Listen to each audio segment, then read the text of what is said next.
দাও ইখলাস এমন মোরে ইয়া ইলাহি। আলহামদুলিল্লাহি রাব্বিল আলামিন, আসসালাতু ওয়াসসালামু আলা সাইয়্যিদিল মুরসালিন, আম্মা বা'দু ফাআউযু বিল্লাহি মিনাশ শাইতানির রাজীম। বিসমিল্লাহির রহমানির রহিম। আসসালাতু ওয়াসসালামু আলাইকা ইয়া রাসূলুল্লাহ, আসসালাতু ওয়াসসালামু আলাইকা ইয়া হাবিবাল্লাহ,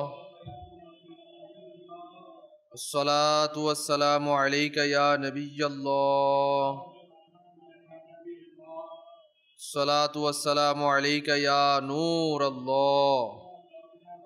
নবী রহমত শফি উম্মত সাল্লাল্লাহু তাআলা আলাইহি ওয়া আলিহি ওয়াসাল্লামের প্রতি দুরূদ শরীফ পাঠ করার অগণিত ফজিলত এবং বরাকাত রয়েছে।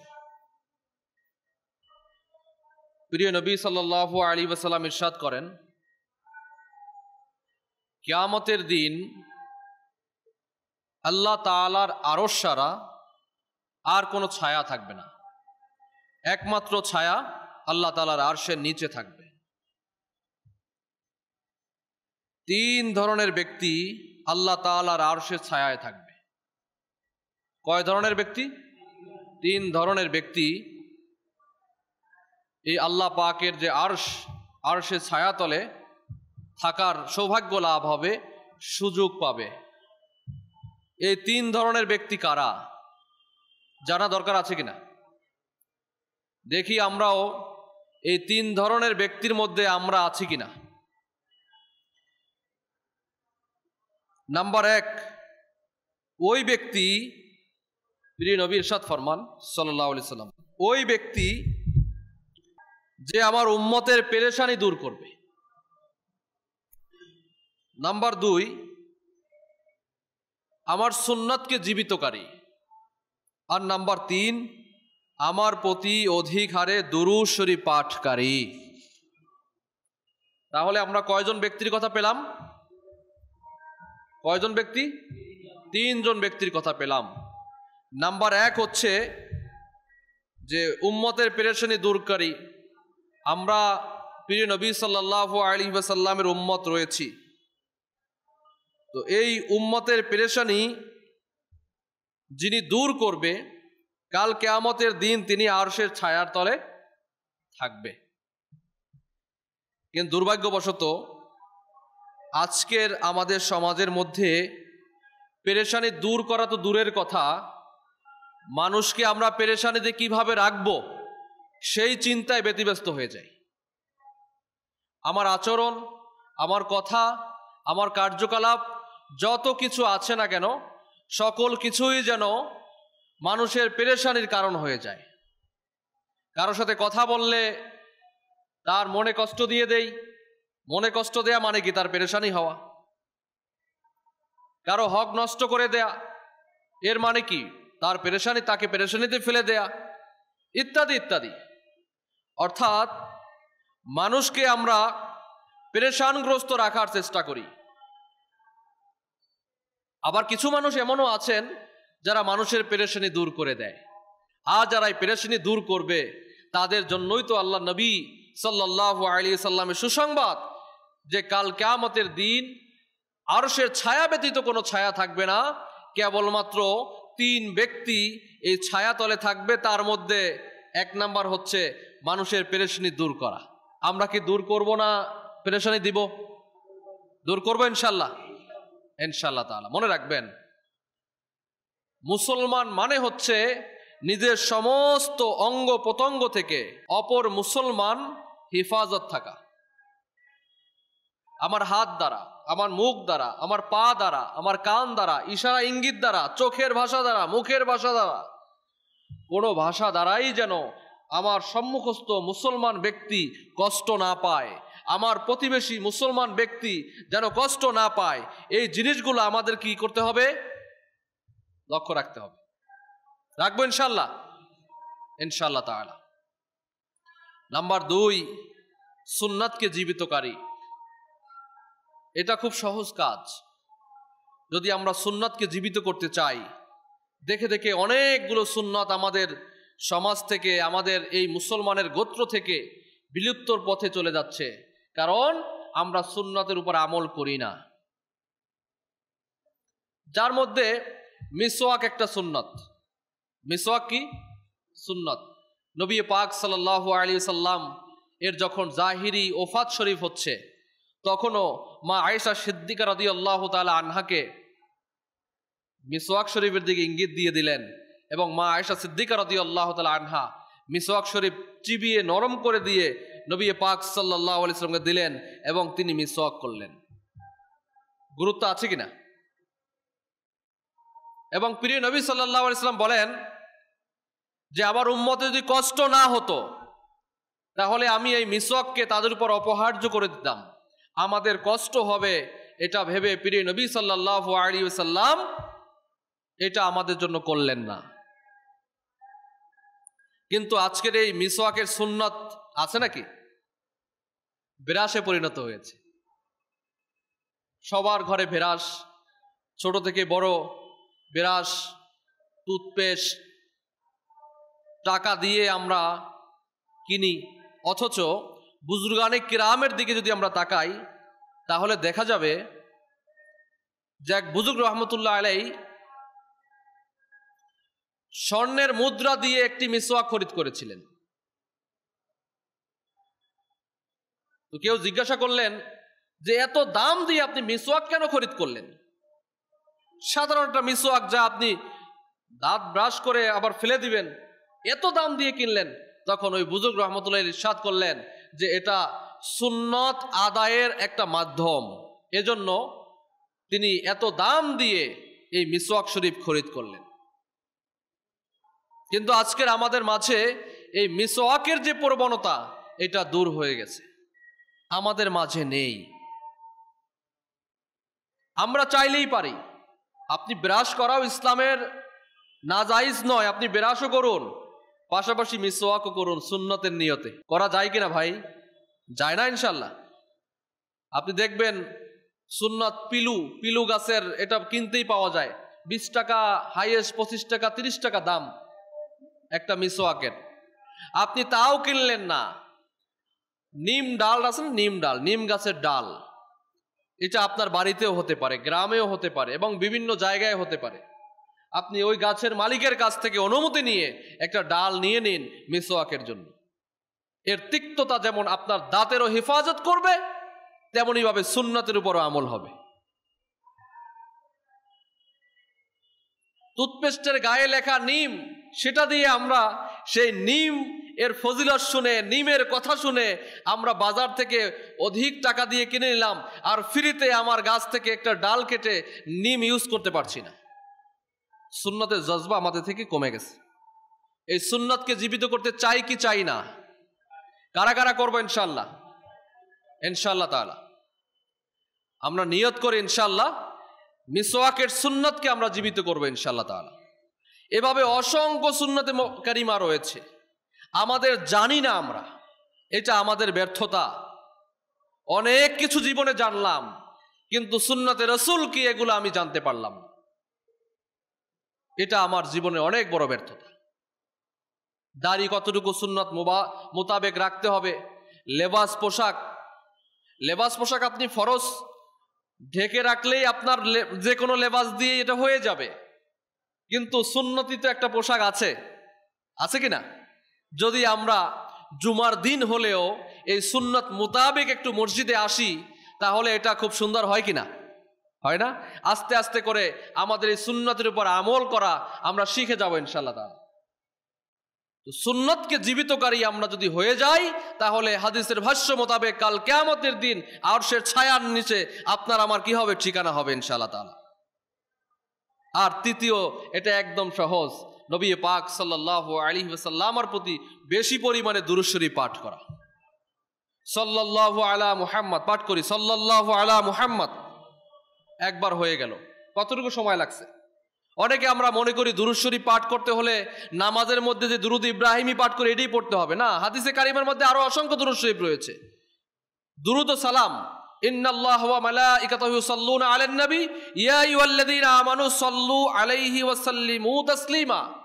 দুরুদ এবং সালামের কথা বলা হয়েছে।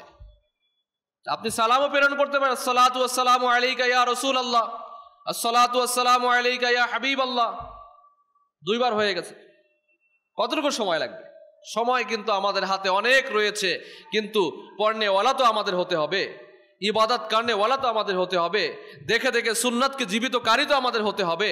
প্রত্যেকটা কাজের ক্ষেত্রে, কর্মের ক্ষেত্রে, আমি কোথায় যাচ্ছি, আমি খাবার খাবো, আমি ঘুমাবো, আমি বসবো, আমি কোথাও যাব, আমি মানুষের সাথে মোলাকাত করব, নবী পাক সাল্লাল্লাহু আলাইহি সাল্লামের সুন্নাত তরিকা কি ছিল একটু যদি জানার চেষ্টা করি আর সেই মোতাবেকই আমি যদি কাজটা করি, তাহলে দেখা যাবে যে সওয়াবের ভান্ডার তৈরি হয়ে যাবে ইনশাআল্লাহ।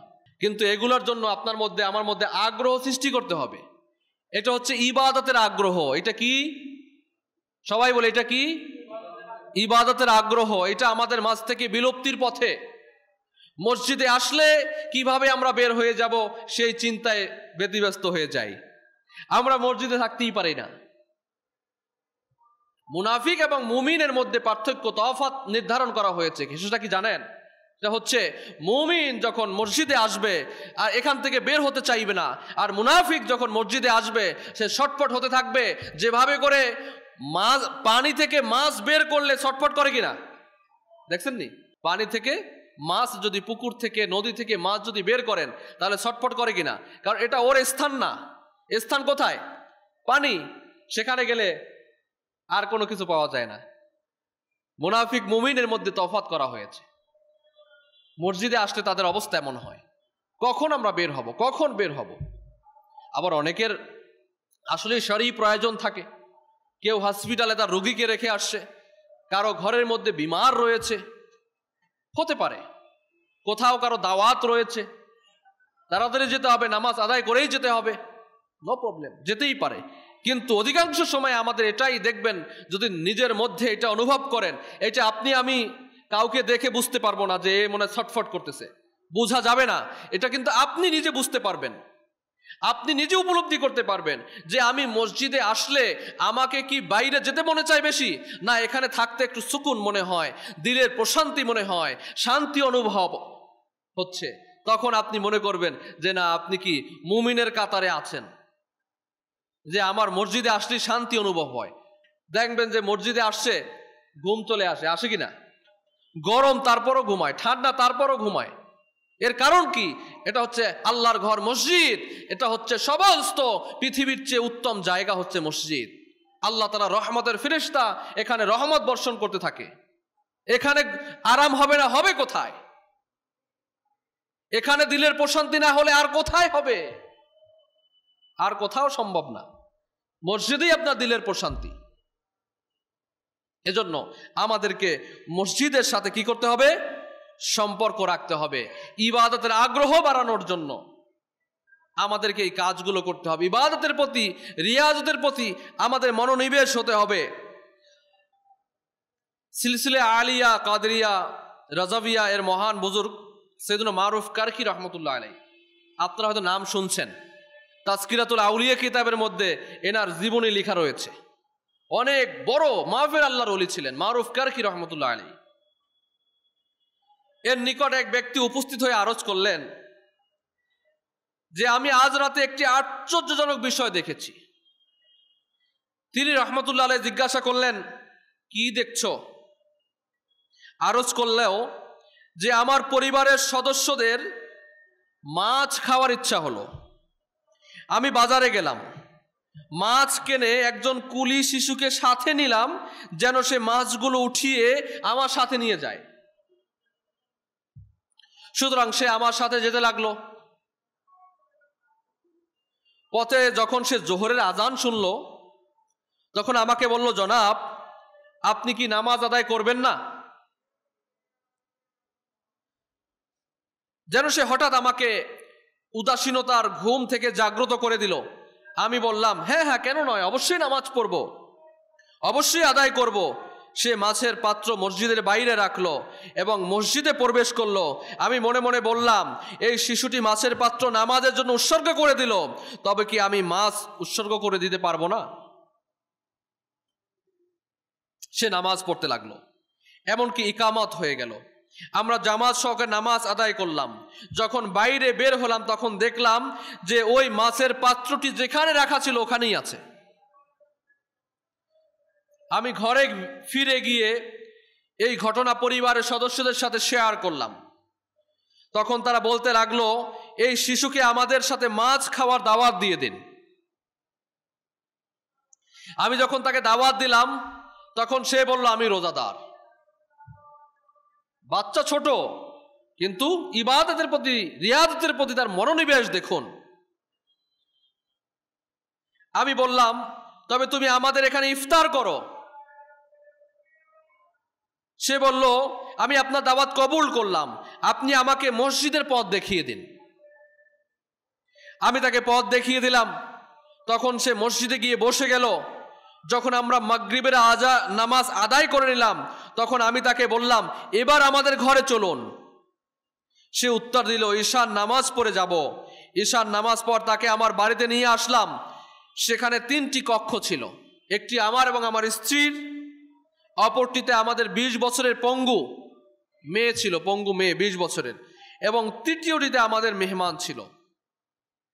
রাতের শেষ প্রহরে হঠাৎ কেউ দরজায় কড়া নাড়ল। আমি জিজ্ঞাসা করলাম, কে? আওয়াজ দিলাম, কে? তখন আওয়াজ এলো, আমি আমার অমুক কন্যা। আমি বললাম, সে তো 20 বছর ধরে পঙ্গু। কয় বছর ধরে পঙ্গু? 20 বছর ধরে পঙ্গু, এবং সে ঘরে পড়ে থাকা একটা মাংসপিণ্ড। সে না হাঁটতে পারে, না চলতে পারে, যেখানে বসানো হয় সেখানেই বসে থাকে। সে কিভাবে ভালো হয়ে হাঁটবে? এ কথা শুনে ওই তার মেয়ে বলতে লাগলো, আমি আপনার সেই কন্যা, আপনি দরজা তো খুলুন। যখন আমি দরজা খুলে দেখলাম সে তো একেবারে সুস্থ অবস্থায় দাঁড়িয়ে আছে। আমি তাকে জিজ্ঞাসা করলাম, আমাকে বলো যে তুমি কিভাবে আরোগ্য লাভ করলে?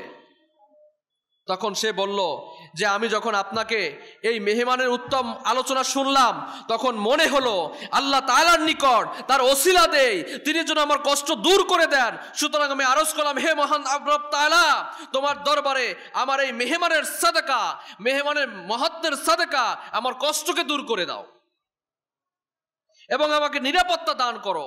এই দোয়া করতেই আমি সোজা হয়ে দাঁড়িয়ে গেলাম, যেমনটি আপনি আমাকে দেখছেন। আমি আমাদের মেহমানের ঘরের দিকে গেলাম, তবে সে ঘরে ছিল না। দরজায় এলে দেখলাম তাও বন্ধ। এ কথা শোনার পর মারুফ কারখি রহমতুল্লাহি তাআলা আলাইহি বললেন, হ্যাঁ, আসলেই আউলিয়া ইকরাম রহিমাহুমুল্লাহুস সালামের মধ্যে ছোট বড় সবাই থাকে। ওলিয়া আল্লাহদের মধ্যে আল্লাহ তাআলার প্রিয় বান্দা যিনি হন তিনি ছোট হয়ে থাকেন, আবার বড় হয়ে থাকেন, কোনো ভেদাভেদ নাই। বড় পীর আব্দুল কাদের জিলানী রহমতুল্লাহ আলাইহি তিনি মায়ের গর্ভ থেকেই আল্লাহর ওলি। তো প্রিয় ইসলামী ভাইয়েরা, মাদানী চ্যানেলের দর্শক শ্রোতা, এই বর্ণনাকৃত ঘটনাতে যেমনটি জানা গেল যে নেককার লোকদের ওসিলা দিয়ে দোয়া কবুল করলে দোয়া কবুল হয়। নেককার লোকদের ওসিলা দিয়ে দোয়া করলে, তেমনি ওই যে বাচ্চাটি যিনি আল্লাহর পরহেজগার বান্দা ছিলেন, প্রিয় বান্দা ছিলেন, তার নামাজের আগ্রহ দেখুন, তার ইবাদতের আগ্রহ দেখুন। আল্লাহু আকবার। তিনি কর্ম ছেড়ে দিয়ে নামাজকে প্রাধান্য দিলেন। আজানের আওয়াজ শুনতেই শুধু নিজে নামাজে চলে গেলেন না, বরং সাথের ব্যক্তিকেও নামাজে নিয়ে গেলেন। আফসোস আমাদের জন্য, শত কোটি আফসোস। আমরা যতই প্রিয় নবী রসুল আরবি হুজুরপুর নূর সাল্লাল্লাহু আলাইহি সাল্লামের যুগ থেকে দূরে সরে আসছি, আজকের কমবেশ 1500 বছর হয়ে গিয়েছে, যতই আমরা দূরবর্তী হচ্ছি, কিয়ামতের নিকটবর্তী হচ্ছি, আমরা ততই নামাজের বিষয়ে উদাসীন হচ্ছি, ইবাদতের বিষয়ে উদাসীন হচ্ছি, রিয়াজতের ব্যাপারে উদাসীন হচ্ছি, রোজার ব্যাপারে উদাসীন হচ্ছি, অর্থাৎ ইবাদত থেকে আমরা দূরে চলে যাচ্ছি। ইবাদতের প্রতি আমাদের মনোনিবেশ নেই। আজ আমাদের কানেও আজানের আওয়াজ আসে, কিন্তু আমাদের কাজে ব্যস্ত করে দেয়। আমরা নামাজকে বলি আমার কাজ আসে, কাজ করে নেই। দেখবেন আজান হচ্ছে, নামাজ হচ্ছে, মসজিদের সামনে দিয়ে মানুষ হাঁটাচলা করছে। এরা কি মুসলমান নয়? এদের কি জ্ঞান নেই যে নামাজ আমাকে পড়তে হবে? এদের কি জানা নেই যে আমার উপর আল্লাহ তাআলা নামাজকে ফরজ করেছেন? নিশ্চয় জানা রয়েছে। রমজান মাস আসলে, করোনাকালীন সময়ে আপনি সরকারের হুকুমে প্রত্যেকটা দোকানকে বন্ধ করে দিলেন, না পর্দা লাগিয়েছেন না কিছু লাগিয়েছেন, পুরো ঝাপ বন্ধ। কারণ পুলিশ এসে আপনাকে জরিমানা করে দিবে।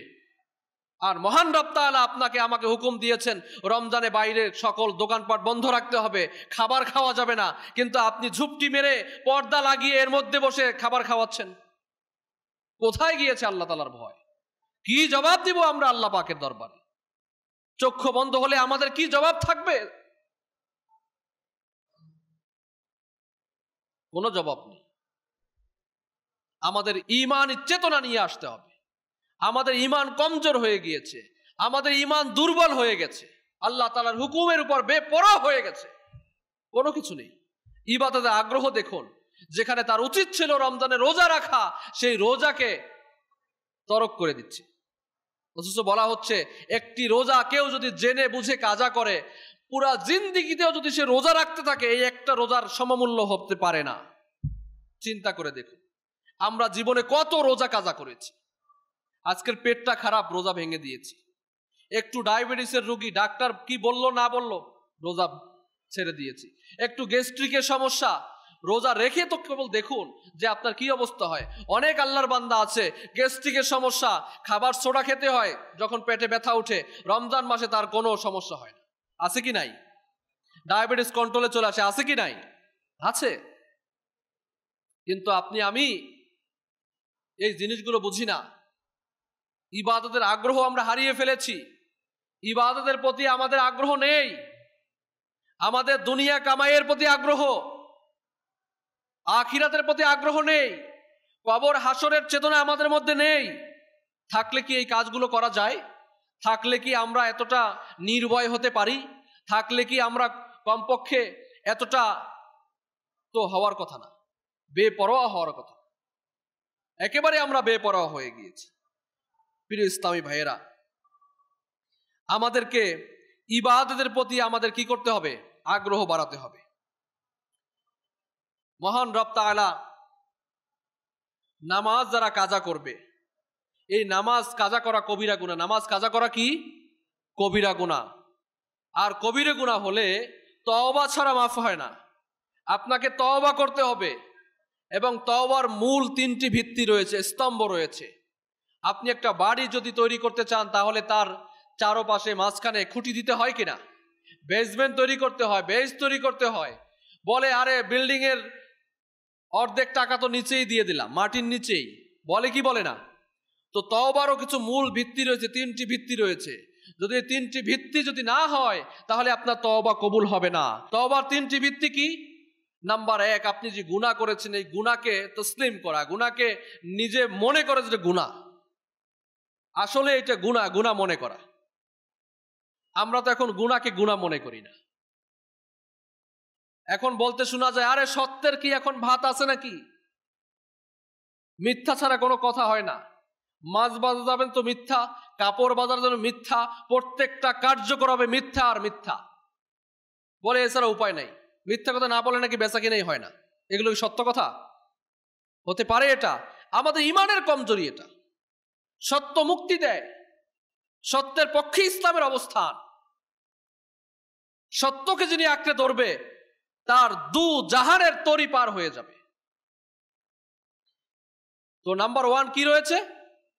নিজের তওবাকে কবুল হওয়ার জন্য 3টি ভিত্তির একটি ভিত্তি হচ্ছে আপনার যে গুনাহ করেছেন, গুনাহকে স্বীকার করা, যে আমি গুনাহ করেছি, অপরাধকে স্বীকার করা, যে আমার অপরাধ। নাম্বার 2, অনুতপ্ত হওয়া।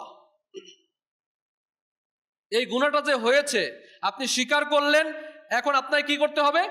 অনুতপ্ত হতে হবে যে আমার থেকে গুনাহ হয়েছে, আল্লাহ আমি অনুতপ্ত।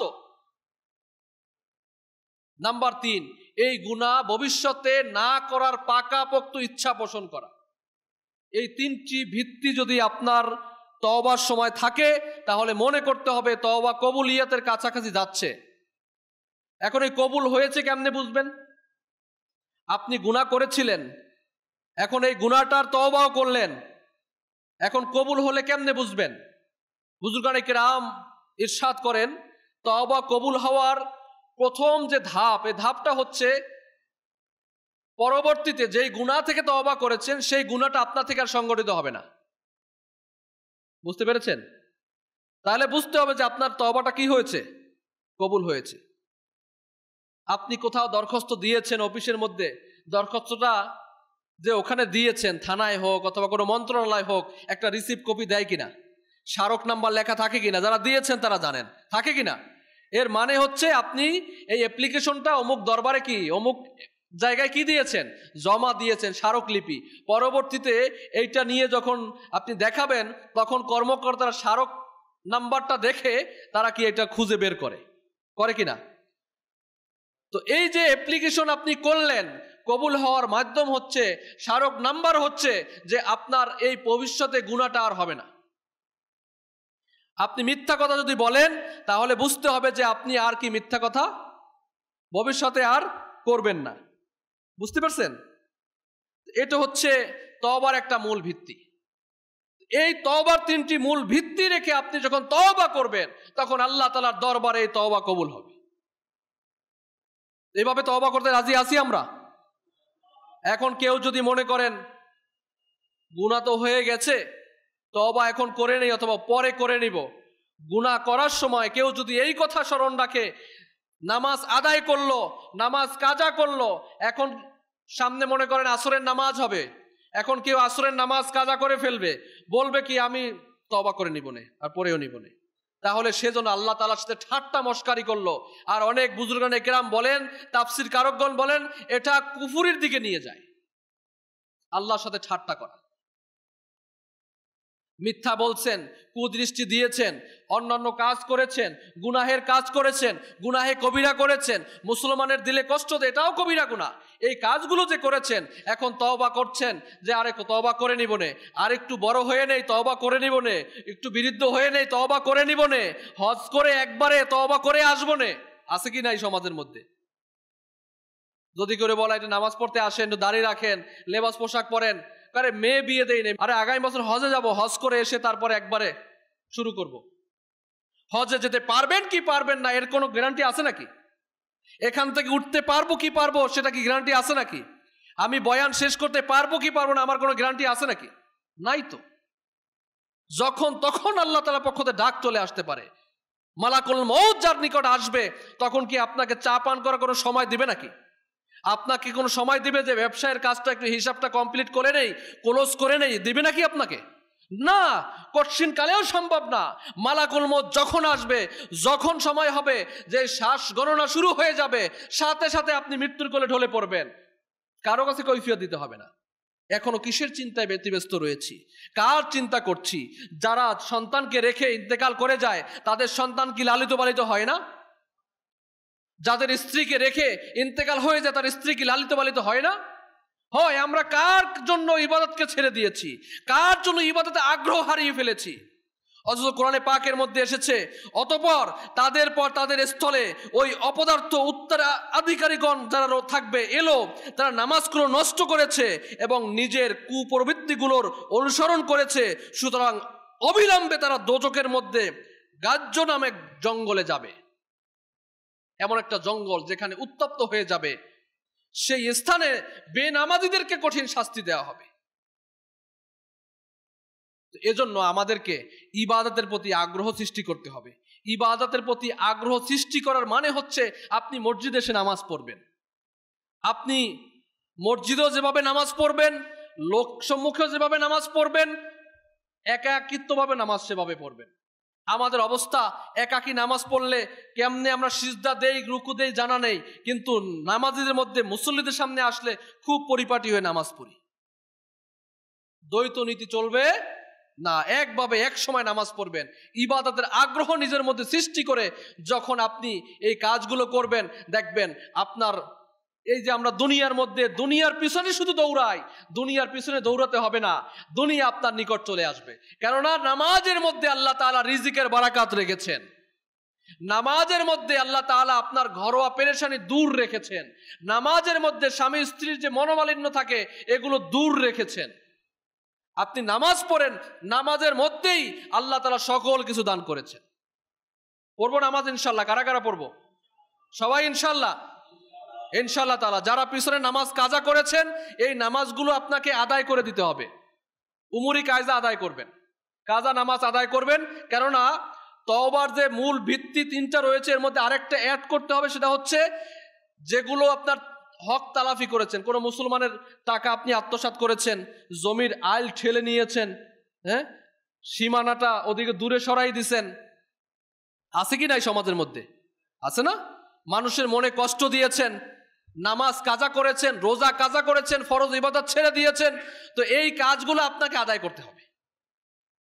রোজা যেগুলো আছে এগুলো কাজা আদায় করতে হবে, নামাজও কাজা আদায় করতে হবে। কারো মাল সম্পদ আত্মসাৎ করলে সেগুলো আপনাকে দিয়ে দিতে হবে, না দিতে মাপ চেতে হবে। কারো অন্তরে কষ্ট দিলে সেটাও আপনাকে মাপ চাইতে হবে। তারপর গিয়ে আপনার এই তওবাগুলো কবুল হবে, ক্লোজিং হবে, ফাইল ক্লোজ হতে থাকবে। আস্তে আস্তে একটা একটা ফাইল ক্লোজ হবে, আর দেখবেন আপনার অন্তরের মধ্যে কি হবে? প্রশান্তি অনুভব হবে আপনার মধ্যে।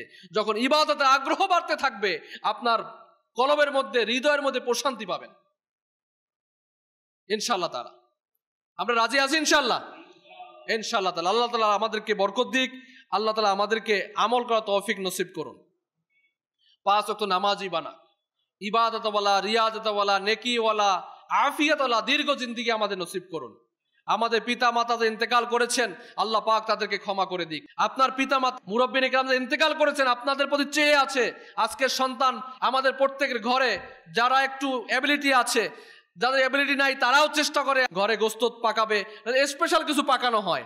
কিন্তু আপনি ঘরের মধ্যে স্পেশাল পাকালেন, আপনার মরহুম পিতামাতার জন্য কি করলেন?